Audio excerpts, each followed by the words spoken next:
teach you how to use Perplexity to find answers to your questions efficiently. Whether you're a curious learner or just need quick information, this tool can be a great asset. Let's dive right in and see how exactly you can make the most out of it. First things first, to get started, you'll want to open Perplexity. It's your one-stop platform for all kinds of inquiries, and gaining access is quite straightforward. Open your preferred web browser and head over to the Perplexity website. Once you're there, you'll be greeted by a clean and simple interface. At the center of your screen, you'll notice a large white box that gently prompts you to ask anything.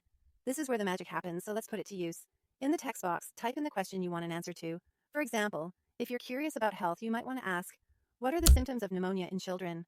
After typing your query, all you need to do is press enter on your keyboard or click the arrow icon to start your search. It's as easy as that.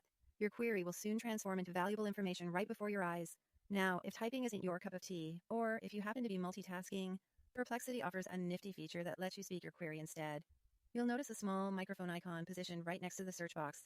Clicking this icon opens up the option to use voice recognition, allowing you to simply speak your question. This can be particularly handy in scenarios where quick hands-free operation is essential, or if you find speaking faster than typing. Once you've submitted your question, keep your eyes on the right side of the screen where you'll find the AI answer box. This is where Perplexity presents its findings. Here, you'll receive a well-researched and concise explanation of your query. What sets Perplexity apart is that it not only provides a comprehensive answer, but also includes the sources for the information. These sources add a layer of reliability and authenticity to what you're reading, making it easier for you to trust and verify the response. Exploring the sources is as simple as clicking on them to delve deeper. And there you have it. Using Perplexity to find answers has never been easier. We've walked through accessing the platform, typing or speaking your question, and reviewing the answers it provides. Whether you're seeking knowledge for academic purposes or just satisfying a late-night curiosity, Perplexity is a powerful tool to have at your fingertips. Thanks for tuning in, and I hope you feel more confident in exploring this valuable resource on your own.